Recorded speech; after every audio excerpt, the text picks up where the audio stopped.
আসসালামু আলাইকুম দর্শক, গ্রাম বাংলা নিউজ মাদারীপুর পেজের পক্ষ থেকে আপনাদের সকলকে স্বাগতম জানাচ্ছি। আমি মোহাম্মদ নাজমুল শেখ আপনাদের মাঝে পশুর হাট থেকে হাজির হয়ে গেছি। আপনারা দেখতে পাচ্ছেন যে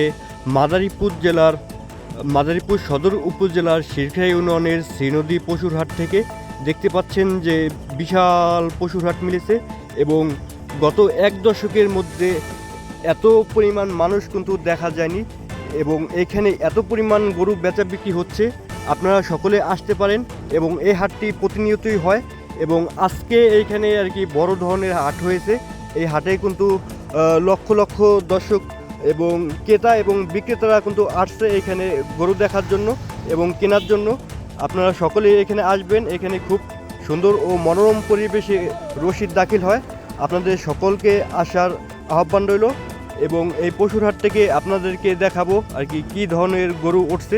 আসলে এত পরিমাণ লোক আসার কারণে কিন্তু এখানে ক্রেতা এবং বিক্রেতাদের সাথে কথা বলার কোনো সুযোগ হয়নি এবং এত পরিমাণ গরু আসে তার জন্য কিন্তু বিভিন্ন ধরনের মানে ভয়ভীতি থাকে, মানে গরু মানে কোন দিকে ছুটে দৌড় দেয়, এর কারণে কিন্তু তেমন একটা তথ্য নিতে পারিনি। তারপরেও কিন্তু প্রতিবারের তুলনায় কিন্তু এবার গরুর দাম খুব কম যাচ্ছে এবং শ্রীনদী পশুর হাটে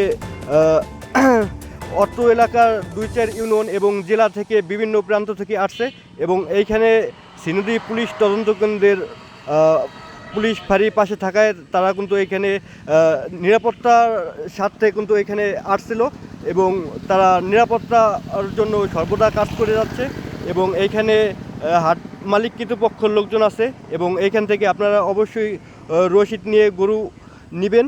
কারণ যদি একটা গরু বেচা বিক্রি হয় তাহলে অবশ্যই কোরবানিতে আপনাদের রসিদ দিয়েই ক্রয় করা উচিত।